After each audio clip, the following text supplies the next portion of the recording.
Welcome back to the 2024 Bbwaa Manager of the Year Awards Show.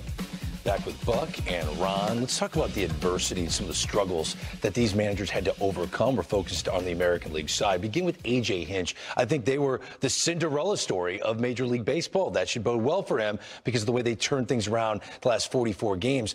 Buck, I don't know how you make it to the playoffs in the modern game with universal DH now when your team's on-base percentage is 300 collectively. How do you win games that way? It's tough. You better have good pitching. You better have good karma. Let's face it, what these guys are, there's certain things you are responsible for. It's the atmosphere that you have these guys work in. You know, there's no excuses. Okay, we don't have a starting pitcher tonight. There's no excuse. You go on business as usual. I think setting the tone for how your team approaches adversity is key. And I think it's obvious all three of these guys kept a real even keel there because the sky is falling all the time if you let it. You know, you're around people all the time that are telling you, their wives are telling them about this on Twitter and whatever. You've got to have a safe haven when these guys come to the park, and there's got to be consistency in the way you approach the game. That's how you overcome these things, and all three of these guys accomplished that. You know, there's different ways to win in baseball. We saw in the World Series with the Dodgers and the Yankees, unbelievable star power. 5 great players can get you there. Well, a lot of teams don't have that, and they have to use the full 26-man roster plus guys from AAA to form like a 40-man group that's somehow going to get you over the edge, and I think that's what Detroit did better than most. And they also did something that is pretty remarkable. They rode one of the best starting seasons any pitcher has ever had. Yep. So it was win day at least every 5th day, and they figured it out the other 4. It was remarkable that they were able to do that. You know, one of the keys for managing is your what-ifs. You know, okay, you never stop and go, oh, gosh, if this guy goes down, the season's over. It doesn't. They don't stop and wait for your injuries to go away. The season continues. So your what-ifs, they may be in AAA. It may be on the bench. It may be maybe a relief pitcher pitching there. That's what you're responsible for. When you take a pitcher out of the game and you bring somebody in, you've got to be thinking, what's going to happen if he gets hit with a line drive on the first pitch? Yeah. You know, what's happening is happening. You got to be ready with the what-ifs because you're responsible for that. I got to be honest, to watch Matt Cutraro manage a 106-loss team and then manage an entire season where, Ronnie, that Royal team didn't look anything like that 106-loss team. I don't think I've ever seen a Jekyll and Hyde back-to-back season like that. Well, what's interesting about that was Matt's first season, so the ultimate mulligan for him and the organization to come from 106 losses. You said before it's an organizational award. I think what you saw is that they made some good moves before the season started to add to Salvi Perez, to add Bobby Witt Jr., but also they developed players in the big leagues as the season's going along. That's what you have to do when you don't have all the old studs that play every single day. And then Ursig, adding him at the deadline changed that bullpen. He almost became automatic.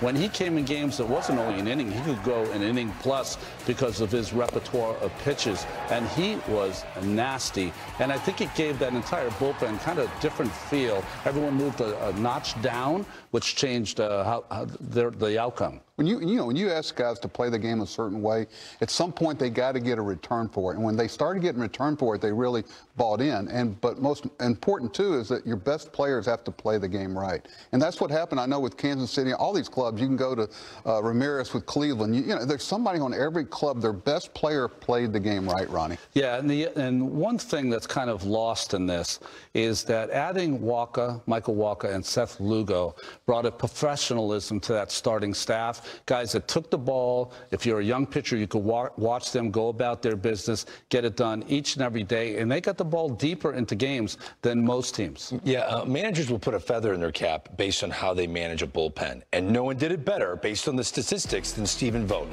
Best bullpen in the sport, and the numbers are there for the American League ranks. They were automatic. He was terrific at that. But he needed his bullpen to be great. Going into spring training, Shane Bieber, Tristan McKenzie, his projected 1-2, he didn't get any production from those guys. Oh, by the way, he's filling in as a first-year manager for a future Hall of Famer in Terry Francona. Buck, that's a lot to overcome for a rookie manager. It's like chicken or the egg. You know, okay, were they really good relievers, or did he use them right? I think it was both.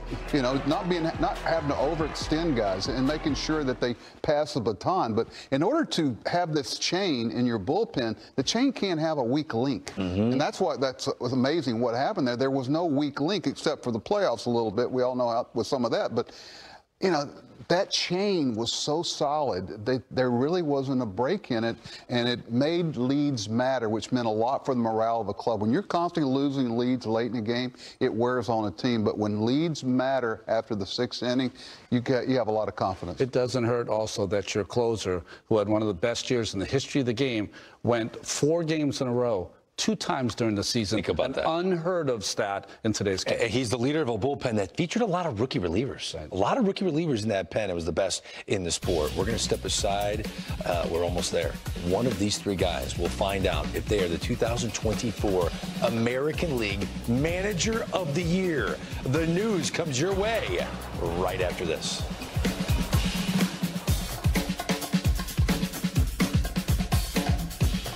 Who will take home the American League Manager of the Year award? Will it be A.J. Hinch, Matt Quatraro, or Stephen Vogt? 3 worthy finalists who are standing by. Now, the announcement's going to come from a guy that's won this award 3 times in his illustrious managerial career.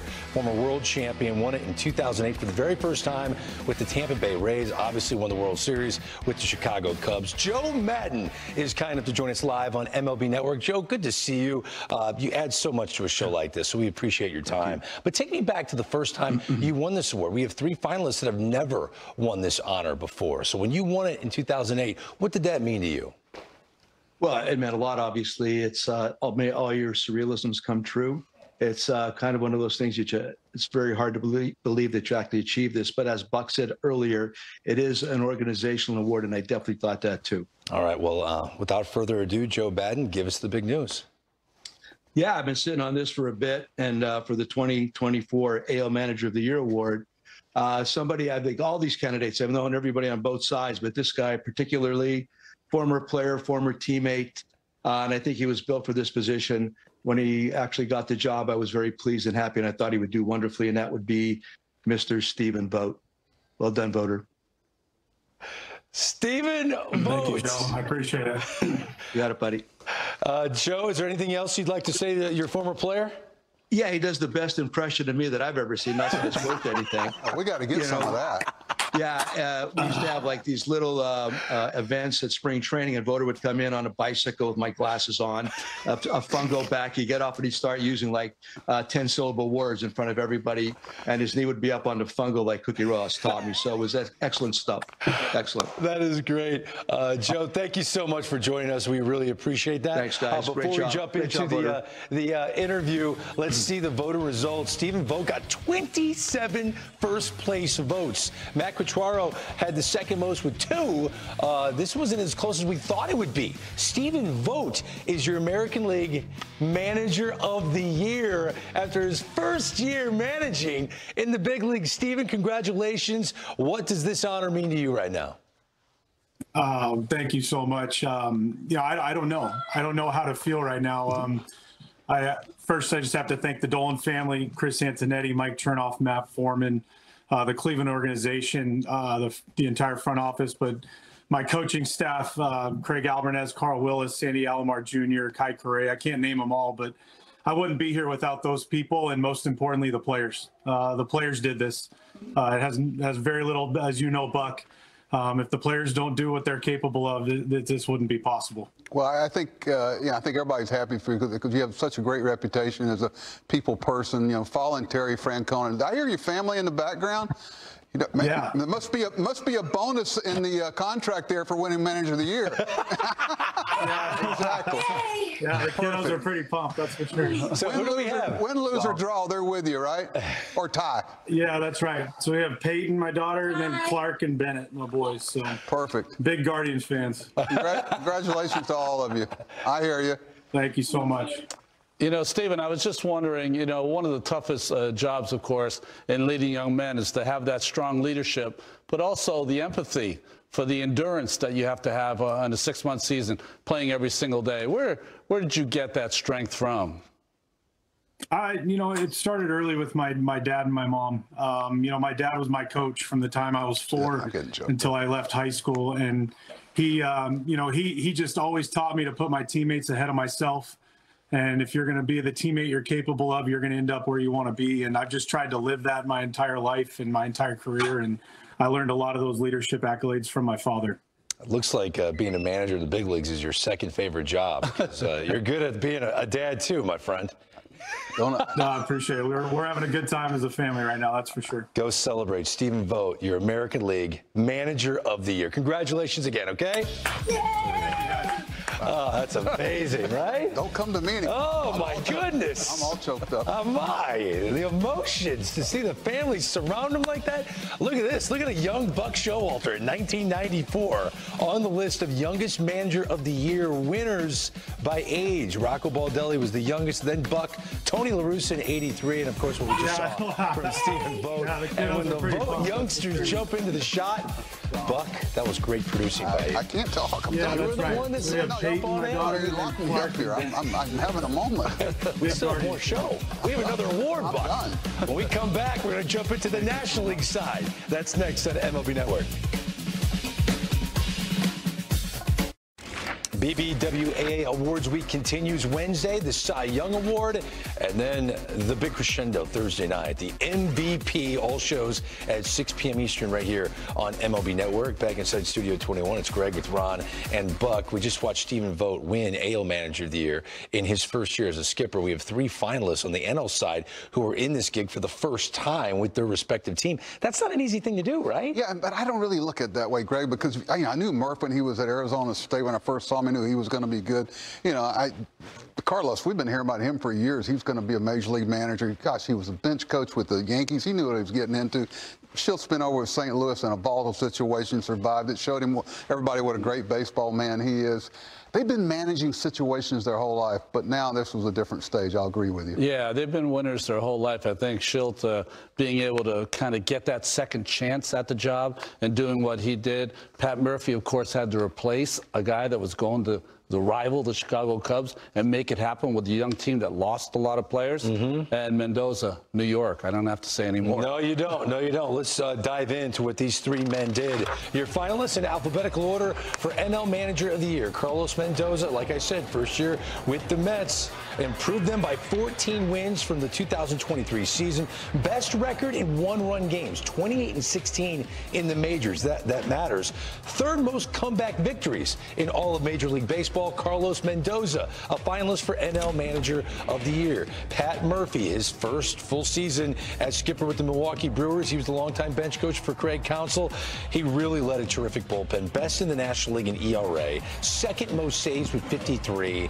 They ran the bases well. Second most in the National League. He used 17 different starting pitchers, tied for the most in a season in Brewers franchise history. And Mike Shildt, in year 1 as manager of the San Diego Padres, led them to an 11-win improvement over the 2023 team when they won 82 games. Second best record in a full season in Padres history. Only the 1998 Padres had more. And all 3 managers kind enough to join us here live on MLB Network. Mike Shildt, I want to start with you.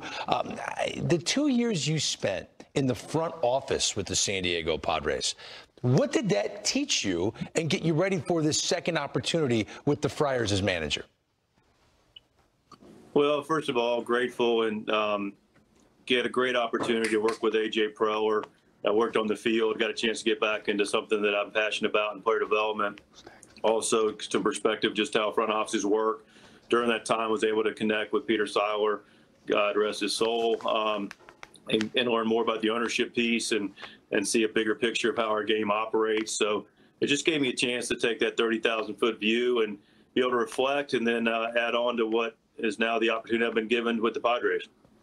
Carlos, I'm so happy for you and proud that you get this recognition. Let me ask you, I look at your path. When I look at managers, you look at the path they've ventured down, and that was obvious when I first heard about you, whether it be a player, whether it be a coach, whether it be a bench coach, whether it be in New York, whether it be in winter ball, whether it be in the minor leagues. When you look back at your path, which one of your jobs do you think prepared you the most for what you basically went through this year?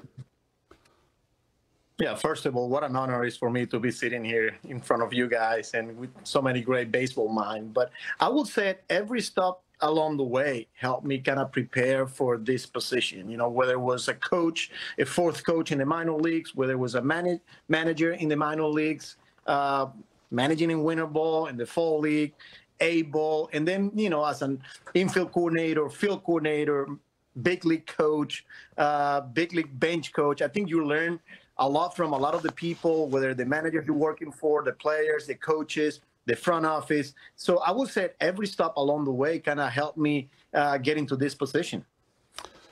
Murph, it's Ron Darling. Congratulations to you and the organization. It's great to talk to you. You know, when I was a young kid and managers, I always thought that the teams mirrored the style of the manager. And I really felt like your Milwaukee Brewers team did that, stealing bases, catching everything, had a toughness and intelligence when they played. Did that come from you, or you just have those kind of players?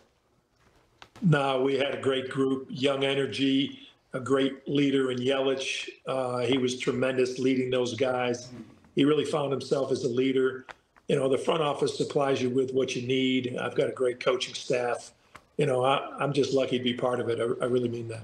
Carlos, you had a watch what you wish for moment. You guys are 22 and 33. You're scuffling. You decide to move Lindor to the leadoff spot. When you thought about managing for the first time, you couldn't imagine that it would start like that. But you didn't lose any patience, any confidence. You really were the same in May as you were in August and September. Yeah, I mean, look, you never expect to get off the type of start that we got off to, but you have to understand it's a long year. You know, it's 162 plus. At some point throughout the year, you're going to go through rough stretches. And for us, was right out of the gate. And I knew we had good players. I knew I had a really good coaching staff with a lot of experience. And you got to give all of those guys credit. And because they were the one that turned it around, you know, whether was Lindor moving to the leadoff spot, and we had so many things going our way. But again, I think it starts with having really good players, really good coaches, really good support staff, and I'm just grateful to be around and being able to go out there and compete with all of them. You know, Mike, congratulations, but I do want to say, you know, it stung me a little bit when you were let go in St. Louis, and I don't want to talk about vindication or whatever. It falls underneath the no, you know what. I got that. But I know, I look at the job you took, and the word I heard was toxic clubhouse, which I don't think was necessarily fair. I know there were a lot of things that go on behind the scenes that everybody doesn't know about, but I thought the smooth sailing and kind of calming the waters and have them the baseball being the focus. How do you feel like you guys accomplished that? Yeah, I think, Buck, appreciate that.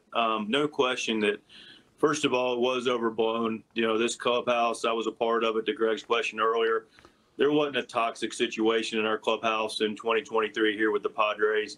So a lot of that was overblown. So I came from a good place with a connection with players, partnered with the players, and then got it to be about playing baseball, making sure our players enjoyed themselves. And Sparky Anderson always talked about the number one thing he wanted was to make sure when the players were driving the ballpark, they were looking forward to getting there. Just create that atmosphere. The staff was fantastic creating it. Entire staff, medical performance, clubhouse, everybody just got on board and created an environment that was welcoming, and it was about winning baseball games and fundamental baseball. And we had a lot of our pillar guys, Manny, Crony, Toddy, Musgrove, Darvish, Bogey, you know, met with those guys, and they created the standards of what we're going to be about. And, you know, you've had Manny, and you know what he's capable of and the type of heart he has. And, you know, he was a big part of this, and I'm proud of his development and that group's. And, you know, after partnering with them, it was just about going out and playing good, solid, fundamental baseball and competing. And we added some really good pieces from AJ to do it. Mike Schill, Pat Murphy, Carlos Mendoza, three worthy finalists of this honor. Don't go anywhere. One of you will be named the 2024 National League Manager of the Year. Let's play the same game we played earlier with the AL Manager finalists.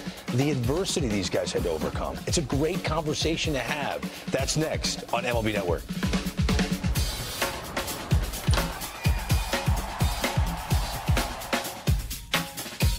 We are just stating facts. Take a look at the last three Manager of the Year winners in the National League. Hey, I just want to caution anybody that loses tonight, it ain't the worst thing in the world,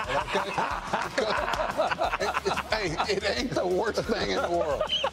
Back with Buck Showalter and Ron Darley. Let's talk about all three of these finals for NL Manager of the Year. And the guy that replaced you with the New York Mets, let's start there with Carlos Mendoza. You knew the intricacies of that organization and that job as well as anybody. How difficult was this battle for him to get to the playoffs? I was so proud of how he handled everything and the support. You're always going to talk about the players, but when things are a little self-inflicted, if you're not playing good, thank God it's not football. Can you imagine losing the first 4, 5, or 6 games of the Giants or the Jets? Oh, they may have. I haven't kept up with it. Okay. They did. Stop. So, but to keep things from snowballing and staying consistent, and the players walking through there every day knowing what they were going to get from the manager, wasn't like up and down, and the team didn't play that way. If you're on an even keel, the team's going to follow your lead for the most part, and the good players play better. When I think of Carlos Mendoza, the word that comes is authenticity. Just a person that it just emanates from everything that he does in that clubhouse. Yeah, Edwin Diaz came back, wasn't lights out. The starting pitching rotation didn't have as much swing and miss as other postseason teams. Did you think that it was eventually going to turn around? Were you confident watching the team early in April? Well, I knew they weren't a team that was an 11-game under 500 team. Certainly, you didn't know what was going to happen. But the magic that they had from June forward really energized that fan base. It was one of the most incredible New York Mets season ever. When you talk about overcoming obstacles, I mean, what a script written for Pat Murphy, longtime bench coach of a guy that leaves to go to a division rival to take a record contract financially. Oh, by the way, Corbin Burns, we're going to trade your ace before opening day. Woodruff, you're never going to see him pitch on the mound. Devin Williams, your best closer, has a fractured back, doesn't come half the season. Your best position player gets lost for the last 60 games, and Christian Yelich. I mean, it's crazy what he had to overcome, Buck. Well, speaking of authentic, the one thing that will get sniffed out in a major league clubhouse is a phony. Believe me, if you're not sincere, and I think the players fed off the fact that Pat had been there before. They knew what they were getting, and he didn't change anything. It wasn't all of a sudden, I'm the manager, now I'm going to take on a whole different persona, and there was a certain consistency in the way they went about their business. You never know what events will transpire to change your team. Yelich out. That moved Jackson Chourio from right field to left field. Yeah. That's exactly when he took off. And I think I'm with you. The bench coach has a different relationship with the players at times, but Pat Murphy is the kind of personality that did not change.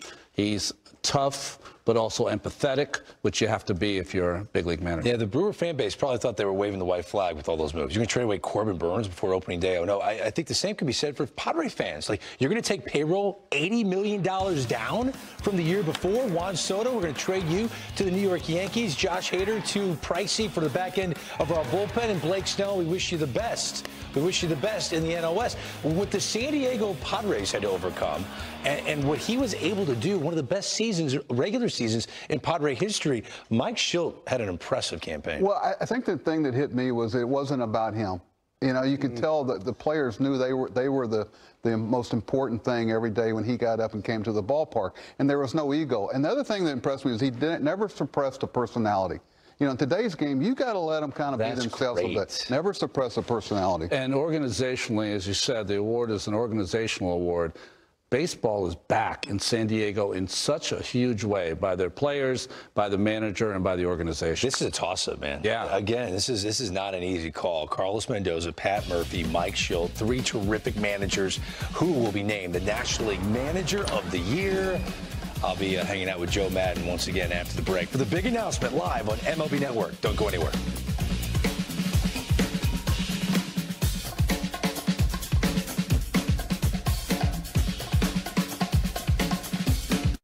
One award down, one more to go. Will it be Carlos Mendoza? Will it be Pat Murphy? Or will it be Mike Shildt?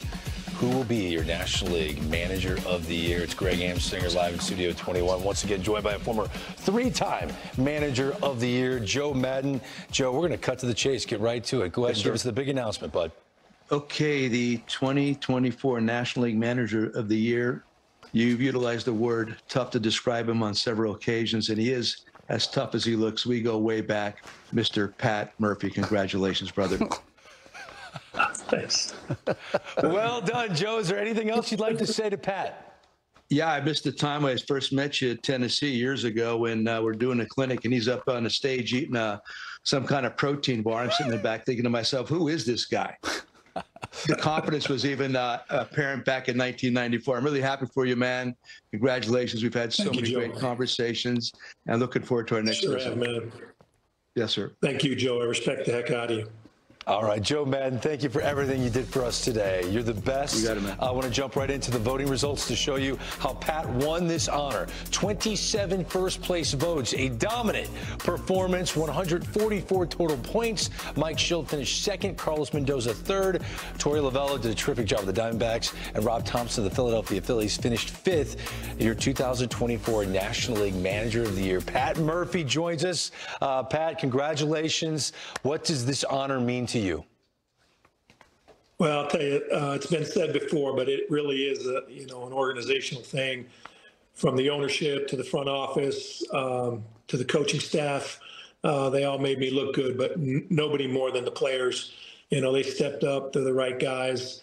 I mentioned Yelich before, but we had other great leaders: Adames, Hoskins, William Contreras. They all stepped up and showed those young guys how to play. They were hungry, and yeah, we've got more to do. Murph, I think you're a great example. Never overlook an orchid while searching for a rose. You got to say thanks to Craig for leaving, opening up the job. But who's this behind you? He seems pretty intent in what's going on here. He's 10-year-old Austin. He gets it. He gets it. He's on his way. Does he critique you every night? Not as much. He's about falling asleep when I have that 30-minute drive home. Congratulations. You look back through all your stops, whether it be Arizona State, Notre Dame, different places. Was there ever a point where you said, you know what, I think I really want to do this for a living. I think I can do it at the major league level? Again, I didn't plan on this. It wasn't my path. But then when I got with Counts and I was supposed to be mentoring him, but he did a great job mentoring me, and I learned so much about the big league game. And then when this all happened, I was just really grateful. I don't know that I was ready. I don't know that I ever feel like I can do it, but just being grateful, go to work every day and show up and try to impact somebody. Murph, it's also got to be great for the city of Milwaukee. This season by many was going to be discounted, that it wasn't going to be a winning type season. It was going to be a rebuilding season. You and the players did not buy into that. Congratulations on that. Well, thanks, Ron. I think that's the key. Like the guys wouldn't take that. They didn't care what anybody thought. They were going to go do their thing, and they did it the right way, and they were hungry. And it's tough. It's tough when you don't have a full belly and you're scratching to eat. It makes things a lot easier for the manager. So it all makes me look good, but what a great bunch of people we have. Jackson Chourio was a finalist for National League Rookie of the Year. I asked him about your relationship, being just 20 years old, and he really commended you for being so understanding of him. Do you think your over 20 years of coaching 18 to 22-year-olds in the college ranks helped you jump into the sport when it's getting so much younger right now? Well, I think everything helps you. The other guys that spoke, they mentioned that, like, every stop helps you, but I think when you're working with such special guys like Chourio, like this kid, you talk about hungry, he just gets it, and he wants to be great, and he wants to do whatever it takes to be great, and he's open, for that guy to not think he knows everything, and he's open to that, and that's infectious. And then you got leaders like I talked about in that clubhouse that really make things go. It's the first time the Milwaukee Brewers have ever had a manager of the year. Did you know that before tonight? No, I got to be honest. I didn't think about that kind of stuff. Well, you're kind of etched in history now with the Milwaukee Brewers. Like, you're the first guy to pull this off. That's pretty cool, right, Pat? All right, if you say so. I get it. A humble superstar. Hey, congratulations. You're so fun to hang out with and talk to. And I hope you're going to have a party plan. Is there the Murphy family going on a big dinner? What's going to happen? No, we got 10 new practice. We're going to be late if we don't get on the road. So let's wrap it up a little bit. All right, Dad. We'll let you go. Pat Murphy, congratulations, man. Thank you very much. And there you have him, your National League Manager of the Year. That's awesome. He's still a dad. I got to go to practice, man. It is what it is. Oldest first-time Manager of the Year winners, Pat, at 65 years old, right behind Trader Jack McKeon, back in 1999. For more context as to what went down over the past hour, let's send it over to Jack O'Connell, the Secretary-Treasurer of the Bbwaa. Jack, take it away. Thanks, Greg. After all these years, the Milwaukee Brewers finally have a Manager of the Year award winner elected by the writers. Prior to Pat Murphy's victory, Brewers managers finished second in the voting 7 times, including 4 times by Murph's predecessor, Craig Counsell, who's now managing the Cubs. Murphy is also the 10th Manager of the Year award winner in both leagues who did not play in the majors. Stephen Vogt's election marks the 3rd time in the American League and the 10th time overall that the award went to someone in his first full season as a Major League manager. The other first-year American League winners were the Rangers' Jeff Bannister in 2015 and the Twins' Rocco Baldelli in 2019. Back to you. Thank you very much. Thank you very much, Jack. You know, Buck, we just watched 2 guys win this honor for the very first time. You've won it 4 times. What are the emotions when you win this honor for the first time? I think you just feel so thankful to the people that allowed it to happen. You know, the players, the coaches, the front office. You know, it's such an honor to manage and work in the major leagues at the apex of baseball. But I'm happy for them, and I hope they all understand to get to this level. And it now becomes what have you done for me lately world. And that's okay. You understand that. It's a job description. It's you know, when you go into it, you're supposed to be the last team standing. And it's a challenge, but it's so rewarding. You know, both managers each had 27 first-place votes. That's unusual, right? It is unusual. For that vote to happen. And I just hope there's one thing. This is the only award I wish that they would include the postseason. I agree. Because all the managers are going to be in the postseason with the way the format is formatted now. So let the postseason play, and maybe it'll change some views, because the players, the managers of really good players, never really get a chance. That's a great idea, buddy. Right? Why not? That's a great idea. I had a great idea. I told Stephen Vogt when he was moonlighting as an analyst on MLB Network, hey, man, you should do this for a living. He's like, actually, I think I want to manage. I'm like, why would you want to do that? This is so much more fun than managing. Come on, Stephen. He could have done both. Look who's talking. From Buck Show to Ron Darling, I'm Greg Amsinger. Congratulations to Pat Murphy and that guy, Stephen Vogt, your managers of the year. 2024年の Bbwaa 年間最優秀監督賞で、アメリカンリーグからスティーブン・ボート氏、ナショナルリーグからパット・マーフィー氏が受賞者として輝きました。この歴史的な瞬間は、Mlb の監督として彼らが成し遂げた努力と献身、そして選手たちを信じ抜くリーダーシップの成果を象徴しています。困難なシーズンを経て、2人はそれぞれのチームを成功へと導き、多くのファンと選手からの尊敬を勝ち取りました。スティーブン・ボートのストーリー。スティーブン・ボート氏は、クリーブランド・ガーディアンズの監督として初のフルシーズンを指揮しました。その背景には、伝説的な監督テリー・フランコーナ氏の後任という大きなプレッシャーがありましたが、彼は見事にその役割を果たしました。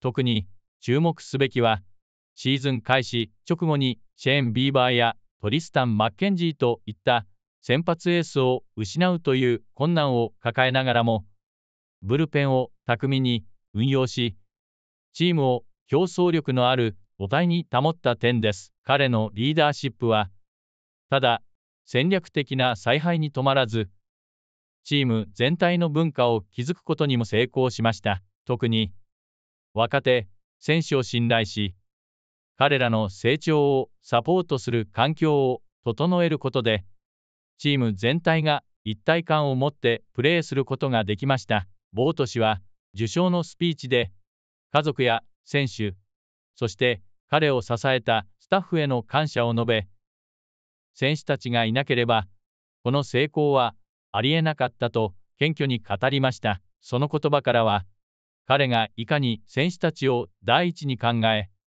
共に成長する姿勢を持っているかが伝わってきます。パット・マーフィーのストーリー。一方、パット・マーフィー氏は、ミルウォーキー・ブルワーズの監督として、数多くの予想外の困難に直面しました。シーズン開始前に主力投手コービン・バーンズを失い、さらにブランドンとラフの長期離脱や、クローザーのデビン・ウィリアムズの不在といった問題に直面したにもかかわらず、彼はチームを団結させ、勝利へと導きました。マーフィー氏のリーダーシップの特徴は、そのバランス感覚にあります。彼は、選手たちに厳しい要求を放つも、同時に選手たちを理解し、信頼する姿勢を持っています。特に、若手、選手ジャクソン・チュリオの成長を支援し、彼の才能を最大限に引き出すことで、チーム全体にポジティブな影響を与えました。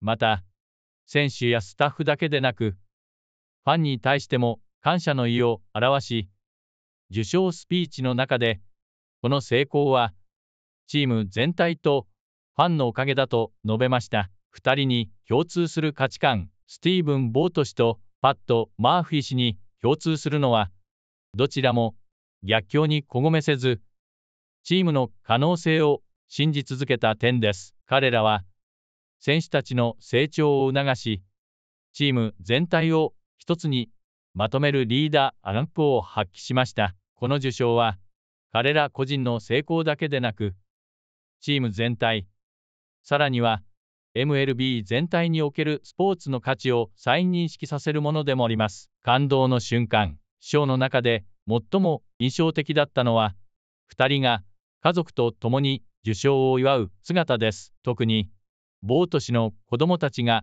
登場した瞬間は、スタジオ全体が温かい雰囲気に包まれました。また、マーフィー氏が自分の成功は、チーム全体の努力によるものだと繰り返し誇張したことは、彼の謙虚さとチーム愛を物語っていました。ファンへのメッセージ、今回の受賞を通じて、私たちは改めてスポーツの素晴らしさと、監督という役割の重要性を実感しました。彼らのようなリーダーたちがいるからこそ、選手たちはその可能性を最大限に発揮し、ファンたちに感動を届けることができるのです。あなたはどの監督のエピソードに心を動かされましたか？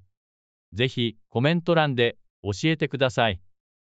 いいねとチャンネル登録も忘れずにしていただき、最新の MLB ニュースやハイライトをお楽しみください。これからも一緒に MLB の感動的な瞬間を分かち合いましょう。